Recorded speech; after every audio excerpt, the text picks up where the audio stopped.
الله الله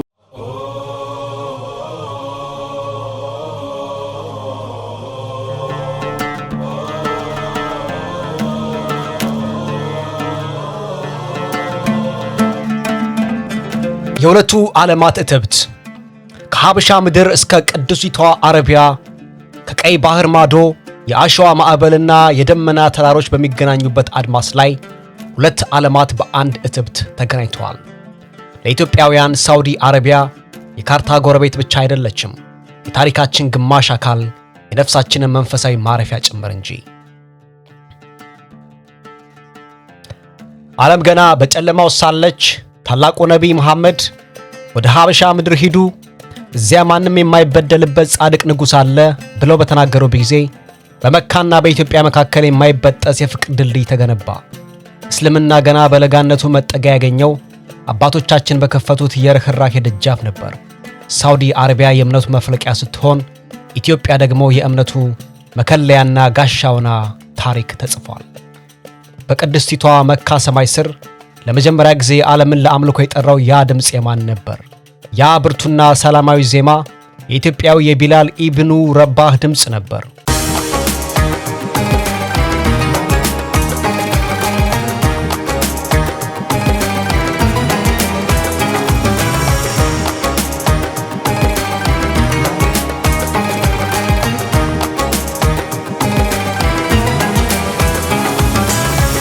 በሳውዲ በረሃዎች ውስጥ የሚያስተጋባው እያንዳንዱ የጸሎት ጥሪ በውስጡ የሀበሻን የጽናትና የጥቁር ሕዝቦችን ኩራት ትንፋሽ ይዟል። መካና መዲና የነቢዩ ከተሞች ብቻ አይደሉም፣ የቢላልም ቤት ጭምር እንጂ። ከመዳኢን ሳሊህ የዕለት ላይ ምስጢራት እስከ አሲር ተራሮች አረንጓዴ ገነት፣ ከታሪካዊቷ ጅዳ እስከ ሪያድ ሰማይ ጠቀስ ሕንፃዎች፣ ይህች ምድር በምስጢር የተሞላች ከተማ ናት። ዛሬ ሳውዲ አረቢያ የጥንቱን ጥበብ ከነገው ስልጣኔ ጋር አቀናጅታ አዲስ የታሪክ ምዕራፍ እየተጻፈች ትገኛለች። ይህ ጉዞ ለምዕመናን የሐጅ ጉዞ ነው። የታሪክ አጥኚዎች የምስጢር ቁልፍ ነው። ለኢትዮጵያውያን ደግሞ የቤት ናፍቆት ነው። አሁን ዓለምን እያስገረመች ያለችው ሳውዲ አረቢያ በታሪክ በጥበብና በእምነት መነጽር እናያታለን። በዝግጅታችን አብራችሁን እስከ መጨረሻው ቆዩ። ሰብስክራይብ ያልደረጋችሁ ሰብስክራይብ እንድታደርጉ ጥሪያችንን እናቀርባለን።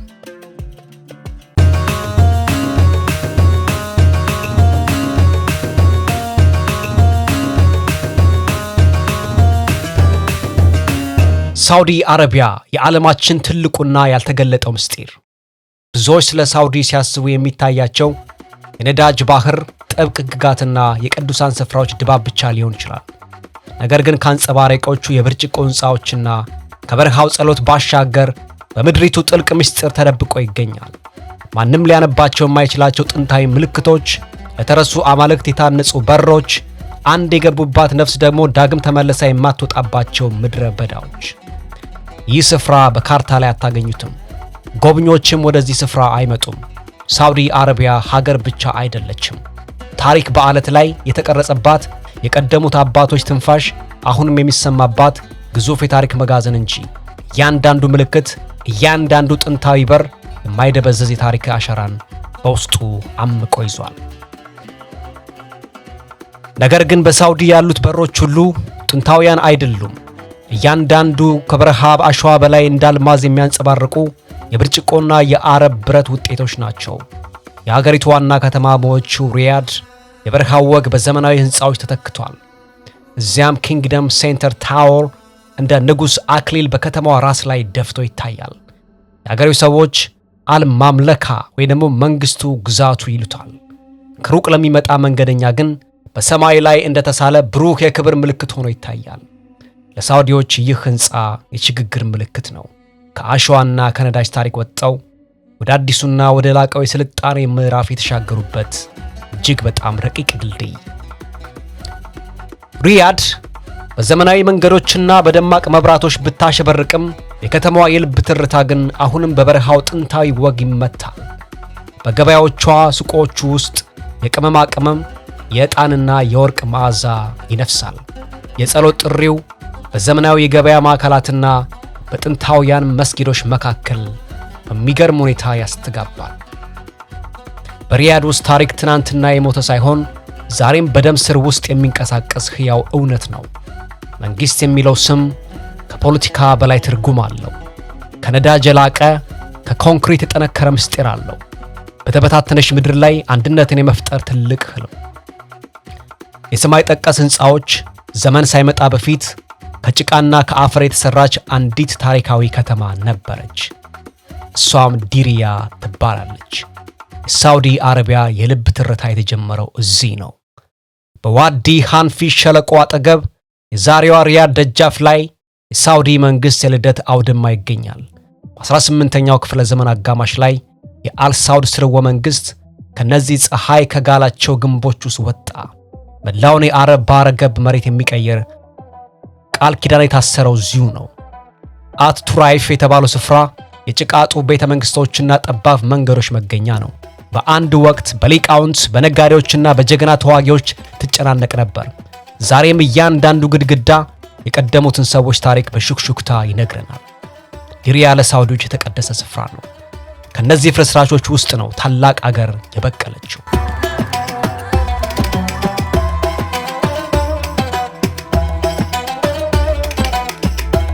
ጊዜና ጦርነት ጠባሳቸውን ቢጥሉባትም የዲሪያ ነፍስ ግን ፈጽሞ አልጠፋችም። ጽኑ፣ ኩሩና ታሪካዊት ናት። ሆናም ትቀጥላለች። ከዲሪያ የጭቃ ግንቦች ብዙም ሳይርቅ ሌላ ሰማይ ጠቀስ ምልክት ይታያል። አልፋይሳሊያ ታወር እንደ አውሮፓውያን አቆጣጠር በ2008 ዓመተ ምህረት ሲገነባ በሪያድ ሰማይ ላይ የመጀመሪያው ዘመናዊ ህንፃ ነበር። በወቅቱ ለከተማዋ እንግዳ ነበር። ነገር ግን ለሳውዲ አረቢያ ይህ ህንፃ የምህንድስና ውጤት ብቻ ሳይሆን የተቃጠለ የለውጥና ናፍቆት መገለጫ ነበር። የህንፃው ቅርጽ እንደ ብዕር አዲስ የታሪክ ምዕራፍ የሚጽፍ ወይም እንደ ኮምፓስ ወደ ነገው ብሩህ ዘመን የሚያመለክት ይመስላል። ይህ ህንፃ በዝምታ የከተማዋን መልክ ቀየረው። አቧራማ መንገዶች ወደ ጸዱ ጎዳናዎች፣ ጥንታዊ ገበያዎች ወደ ዘመናዊ ማዕከላት ቀስ በቀስ በሚገርም ሁኔታ ተለወጡ።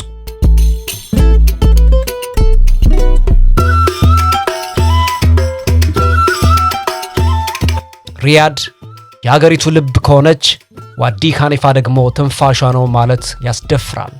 ይህ 120 ኪሎ ሜትር የሚረዝመው ሸለቆ በድንጋይና በአቧራ መካከል እየተሳበ ስለ በረሃ የሚነገረውን ተረት ሁሉ ውድቅ ያደርጋል።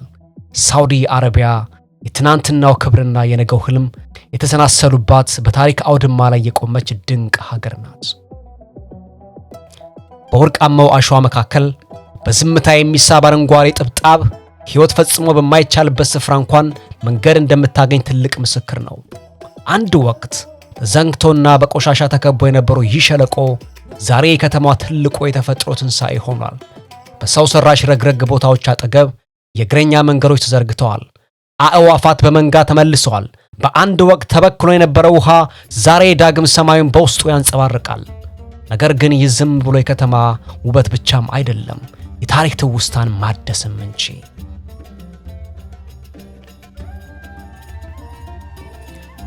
ከብዙ መቶ ዓመታት በፊት የንግድ ተጓዦች ወይም ደግሞ ካራቫን ነጋዴዎች ይከተሉት የነበረው መንገድ ይኸው ነበር። ሪያድ ዋና ከተማ ከመሆኗ ከረጅም ዘመን በፊት የዚህ ሸለቆ ውሃ ለነዋሪዎች የህይወት ምንጭ ነበር። ገበሬዎች የሸንበቆውን እድገት አይተው ወቅቶችን ይለዩበት ነበር። ዋዲ ሃኒፋ እንዲሁ መልክዓ ምድር ብቻ አይደለም፣ የዘመናት ምስክር እንጂ።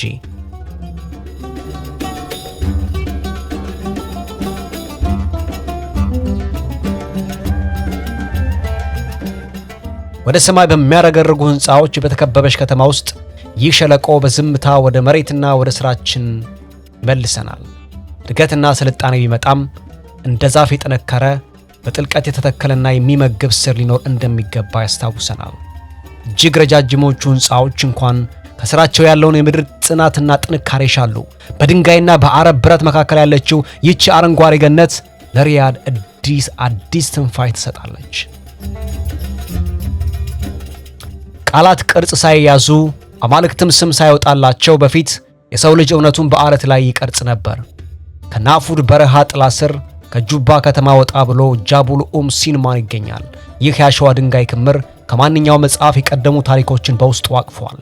በእነዚህ ጠቆር ባሉ የዓለት ገጾች ላይ ከ9000 ዓመታት በላይ ዕድሜ ያላቸው ስዕላትና ምልክቶች ተቀርጸው ይገኛሉ። እነዚህ ምልክቶች ስለ አደን፣ ስለ ከብት መንጋዎች፣ ስለ ደናሾችና ስለ ጥንታውያን እምነቶች ይተርካሉ። ከነፋስ ከአራዊትና ከእሳት ጋር ተስማምቶ ስለ መኖር የተጻፈ የታሪክ መዝገብ። እዚህ ጋር የተፈረመ ስም የለም። የንግሥታት አክሊልም አይታይም። የሚታየው ግን የቀስት አዳኞች፣ የሚሮጡ ሰገኖችና ገና ያልተገሩ ግመሎች ምስል ነው። ዓለም የረሳውን ታሪክ ምድሪቱ ግን አሁንም ታስታውሳለች።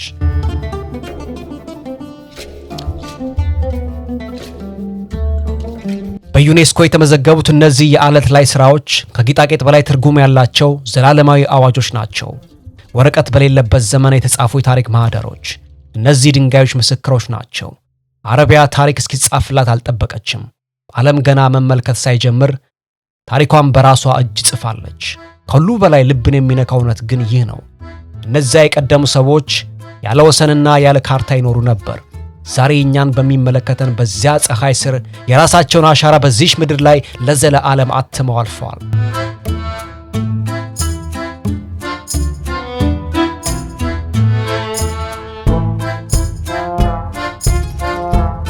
በአረንጓዴ ተራሮችና በፈሳሽ ደመናዎች መካከል ተሸሽጋ በዕለት የተገነባች የቀደሙት አባቶች ድምፅ የማይጠፋባት አንዲት ድንቅ መንደር አለች።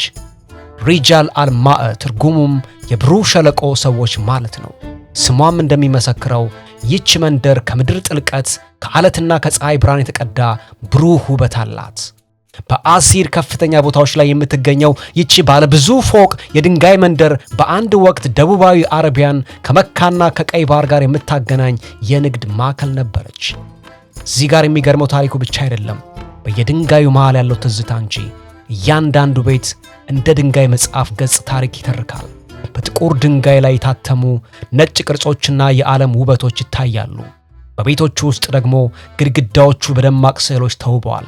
አልቃት አልአሲሪ የሚባለው ይህ ጥበብ ከእናቶች ወደ ሴት ልጆች ለዘመናት ሲተላለፍ የመጣ የቤት ውስጥ ውበትና የታሪክ አሻራ ድምፅ ነው።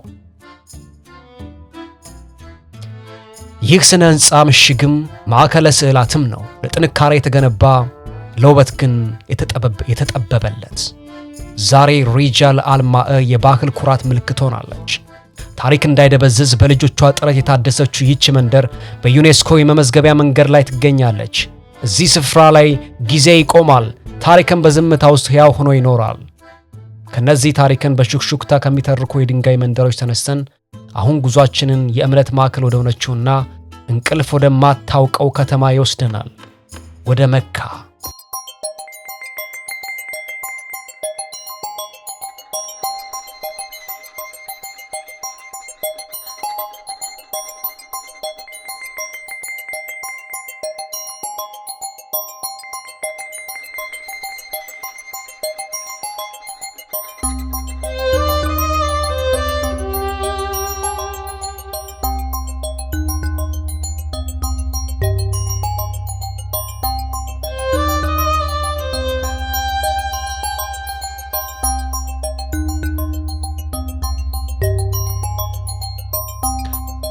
በመስጂድ ሐራም እቅፍ ውስጥ በየዓመቱ በሚሊዮን የሚቆጠሩ ምዕመናን ይሰበሰባሉ።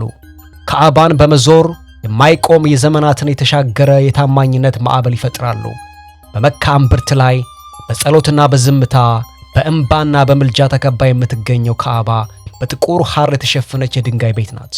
ቅርጿ አነስተኛ ቢሆንም ትርጉሟ ግን ከሰማይ ይገዝፋል። ከመላው ዓለም የመጡ ሙስሊሞች ባሉበት ስፍራ ሁሉ ፊታቸውን ወደ እሷ የሚያዞሩባት የአንድነትና የእምነት ማገር ናት። ታላቁ መስጂድ አልሐራም እንደ እናት እቅፍ በዙሪያ ተዘርግቷል። ነጫጭ ቀስቶችና በአንድነት የሚሽከረከሩ በሺዎች የሚቆጠሩ ምዕመናን፣ ከበላያቸው ደግሞ በጸሎትና በምሽት ድባብ የለሰለሰው የበረሃ ሰማይ። ነገር ግን የዚህን ስፍራ ቅድስና የሚወስነው ሕንጻው አይደለም።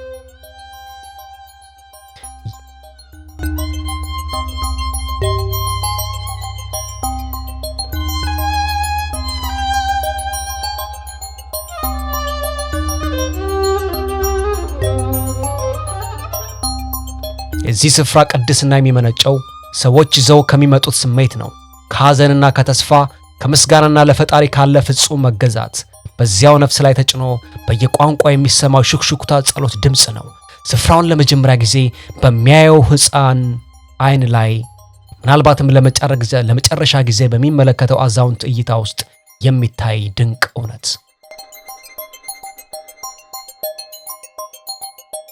ካባ በታሪክ ማዕበል፣ በበረሃ አውሎ ንፋስና በዘመናት ለውጥ መካከል ጸንታ ቆማለች። ጊዜ ጠባሳውን ቢጥልባትም ቅሳሴዋን ግን አሁንም እንደታደሰ ነው። እያንዳንዱ እርምጃ፣ እያንዳንዱ ጸሎት ወደ ኋላ 14 ክፍለ ዘመናትን የሚዘልቅ የታማኝነት ሰንሰለት አንድ አገናኝ አካል ነው። በአለቱ ጸንታና በሰዎቹ እንቅስቃሴ መካከል እምነት በአይን የሚታይ ግልጽ ምስል ሆኗል። ታማኝነት እንደ ባህር ሞገድ ነው፣ በአንድ መንፈሳዊ ልብ ዙሪያም ለዘላለም የሚፈስ። ከመካ መንፈሳዊ ጉዞ በመቀጠል መንገዳችን ወደ ሰሜን ፀሐይ ወደ ሞቀው ሜዳ ያመራል። የጸሎት ጥሪው ይበልጥ ወደሚለሰልስባት ዝምተኛ ተውስታ ወዳለባት ወደ ነቢዩ ከተማ መዲና።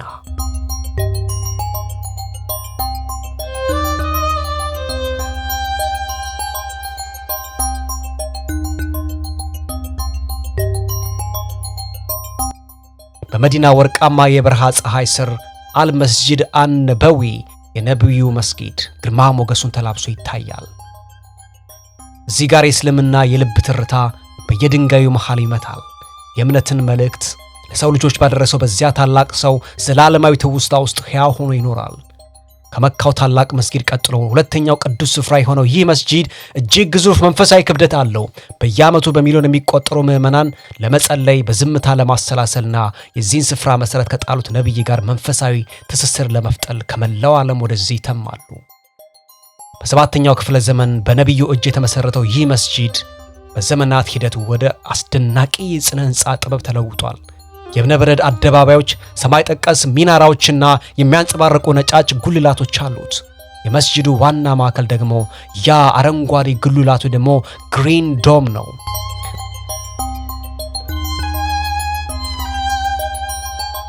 በስሩም የነቢዩ መሐመድ መቃብር ከቅርብ ጓደኞቻቸው ከአቡበከርና ከዑመር ጋር ይገኛል። በዚህ ቅዱስ ክፍል ፊት መቆም ለብዙዎች ጥልቅ የሆነ የትህትናና የመከበር ስሜትን የሚፈጥር፣ ለፈጣሪ መልእክተኛ ሰላምታንና ጸሎትን የሚያቀርቡበት ልዩ ቅጽበት ነው። መዲና በአምልኮ ማዕከል ስትሞላ ያማሩ የካሊግራፊ ጥበቦች፣ ለስላሳ ምንጣፎችና የህብረት ጸሎት ድምፅ ከተማዋን በግርማ ሞገስ በሰላም ይሞሏታል። የእብነበረድ ሕንፃዎች ከመብራታቸው ሚናራቸውም ሰማይን ከመንካታቸው በፊት፣ መንግስታት ተነሰው ወደ አፈር ከመለወጣቸው በፊት ቁባ መስጊድ ቆሞ ነበር። በዓለም አቀፍ ደረጃ የተስፋፋው የዚህ ታላቅ እምነት ታሪክ በዝምታ የተጀመረባት የመጀመሪያዋ የአምልኮ ቤት።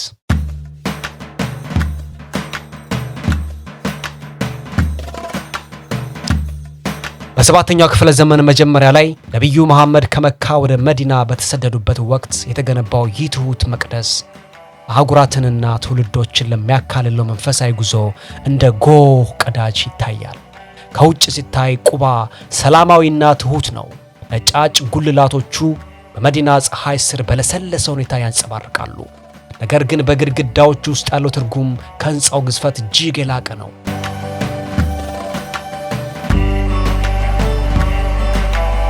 እዚህ ስፍራ ነቢዩ ራሳቸው የመሠረት ድንጋዩን አስቀመጡ።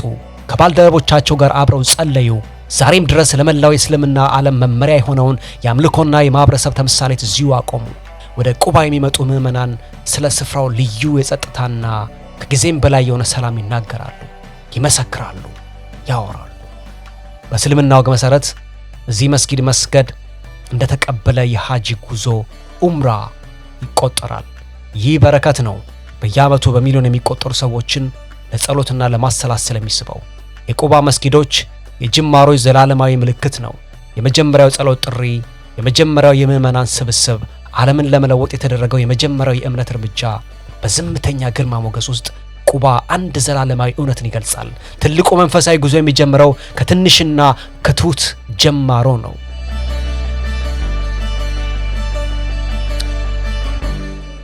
እያንዳንዱ ጅማሮ መንገድ ያስፈልገዋል። እያንዳንዱ መንገድ ደግሞ ደጃፍ ያስፈልገዋል። ለምዕመናን ያ ደጃፍ ጥንታዊቷ የጅዳ ወደብ ነበረች። በነጭ አባይና በቀይ ባህር ዳርቻ ላይ የምትገኘው አልበለድ ታሪካዊቷ ጅዳ ወደ መካ ለሚጓዙ ምዕመናን የመጀመሪያዋ የሰላምታ ማረፊያ ነበረች። ከአፍሪካ ከህንድና ከሩቅ አገራት የሚመጡ መርከበኞች እዚህ ወደብ ላይ መልህቃቸውን ይጥሉ ነበር።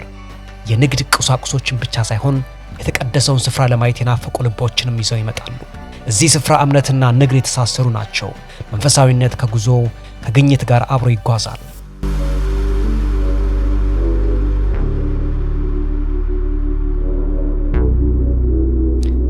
አልበለድ በቀይ ባህር ዳርቻ ላይ የቆመችው ተራ በሆነ ድንጋይ ሳይሆን ከባህሩ ጥልቀት በወጣ ኮራል በተገነቡ ግንቦች ነው። ጠባብ መንገዶቿና የእንጨት መስኮቶቿ ከ1000 ዓመት በላይ የሚዘልቅ ታሪክ ይተርካሉ። ነዳጅ አረብ ባህረ ገብ መሬትን ከመቀየሩ ከረጅም ዘመን በፊት ጅዳ የበለጸገች ወደብ ነበረች። ቅመማ ቅመሞችና የሐር ልብሶች በእነዚህ ጎዳናዎች ሲተላለፉ ከተማዋ የባህሎች መገኛ ድልድይ ሆና ኖራለች። ዛሬም በእነዚያ ጥንታዊ ገበያዎች፣ ሱቆቹ ስትጓዙ እምነትና ንግድ የተሳሰሩበትን ያንን ዘላለማዊ አሻራ ይሰማቸዋል። በ2014 ዩኔስኮ ታሪካዊቷን ጅዳ በዓለም ቅርስነት መዝግቧታል። አልበለድ ለዓለም ክፍት የሆነች ከተማ ሕያው ትውስታ ሆና ትኖራለች።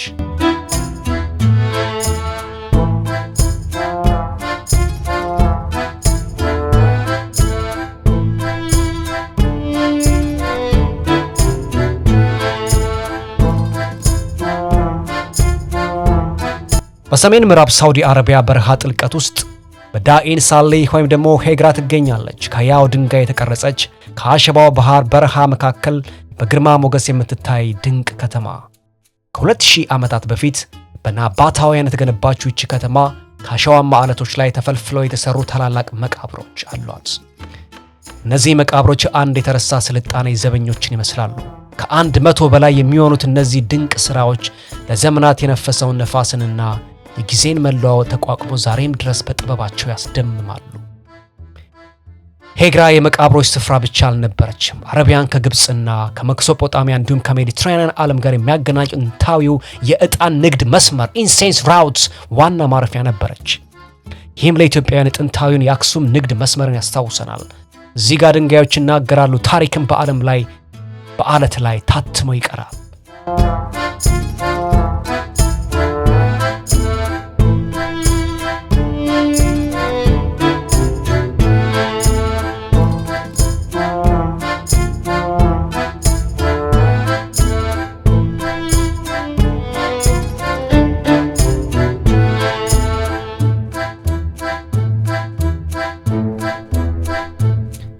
በእነዚህ ጥንታዊ ሸለቆች ውስጥ በአንድ ወቅት የዕጣን የከርቤና የቅመማ ቅመም ጭነት የጫኑ የንግድ ተጓዦች ወይም ካራቫኖች ይጓዙ ነበር። ይህም ስፍራው የተለያዩ ባህሎችንና ስልጣኔዎች የተገናኙበት የበረሃ መስቀለኛ መንገድ እንዲሆን አድርጎታል። እንደ አውሮፓውያን አቆጣጠር በ2008 ዩኔስኮ መዳኢን ሳሌህን የሳውዲ አረቢያ የመጀመሪያው የዓለም ቅርስ አድርጎ አወጀው። ይህም ለስፍራው ዓለም አቀፋዊ እውቅናን ሰጥቶ የዘመናትን ትውስታን ዳግም እንዲያንሰራራ አደረገ። በእነዚህ መቃብሮች መካከል ስትጓዙ በድንጋይ ላይ የታተመውን የዝምታ ክብደት ትረዳላችሁ። አየሩ ግርማ ሞገስን፣ ምስጢርን የተላበሰ ነው። ስልጣኖች ቢነሱም ቢወድቁም ታሪካቸው ግን ለዘላለም እንደሚኖር ያስታውሰናል። በአቅራቢያ የምትገኘው አልአላ ከተማ ደግሞ ለሄግራ ውበት ተጨማሪ ጌጥ ናት። ለምለም የዘንባባ ዛፎች፣ በንፋስ የተቀረጹ አስደናቂ አለቶችና ዳግም ሕይወት የዘነዘሩባቸው የጭቃ ጡብ መንደሮች አልኡላና ሄግራ በሰው ልጅ ጽናትና ጥበብ በአሸዋማው ዓለም ላይ የታተሙ የዘለዓለም አሻራዎች ናቸው። ሄግራ በአለት ላይ የታተመ ስልጣኔን የምተርክ ከሆነ ሩብ አልካሊ ደግሞ በታላቅ ዝምታ ይመልሳል። ታሪክ እንደተጻፈ የሚፋቅበት ማለቂያ የሌለው የአሸዋ ባህር። በደቡብ በኩል የሚዘረጋው ይህ በረሃ በዓለማችን ትልቁ የአሸዋ ክምር ያለበት ልዩ ስፍራ ነው። ከፈረንሳይ ሀገር የሚሰፋ ስፋት ያለው ሲሆን እዚህ ዝምታ ፍጹም ነው። የወርቅ ሞገር በሚመስሉ የአሸዋ ክምሮች ላይ የሚነፍሰው ነፋስ ብቻ ነው ዝምታውን የሚሰብረው። በምድር ላይ ካሉ አስቸጋሪ ስፍራዎች አንዱ ቢሆንም ጥንታውያን ዘላን ጎሳዎች ግን በከዋክብት እየተመሩ ታሪካቸውንና ባህላቸውን በእነዚህ አሸዋማዎች ላይ ለዘመናት አጽንተው ቆይተዋል።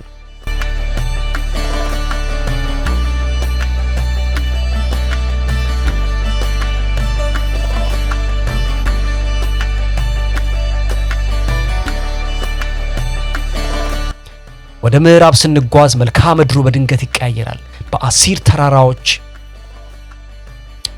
ላይ ደመናን የሚነኩ አረንጓዴ ሰንሰለታማ ተራራዎች ይታያሉ። የክረምት ዝናብን ተቀብለው ሸለቆን ወደ ለምለም እርሻዎች የሚቀይሩ ተራሮች። እዚያ ሕይወት ሌላ መልክ አለው። ቀዝቃዛ ነፋስ በደን መካከል ይነፍሳል። የድንጋይ መንደሮችን በተራራው ዳገት ላይ ተለጥፈው ይታያሉ። እያንዳንዱ ቤት የጽናትና የውበት ምስክር ነው። ይህ ተራራማ አካባቢ ሳውዲ አረቢያ በረሃ ብቻ ናት የሚለውን የተሳሳተ አመለካከት ይሰብራል። በስተመጨረሻም በቀይ ባህር ላይ እንደ ዕንቁ የተበታተኑ ፈረሳን ደሴቶች ይታያሉ። እነዚህ ደሴቶች የብርቅዬ እንስሳትና የአዕዋፋት መጠለያ እንዲሁም ደግሞ በሕይወት የተሞሉ የኮራል ደሴቶች ናቸው። አሳ አጥማጆቹ አሁንም እንደ አባቶቻቸው መረባቸውን ይጥላሉ። ጎብኚዎችም ከባህርና ከጨው ጋር የተዋሃደ ሰላምን ያገኛሉ።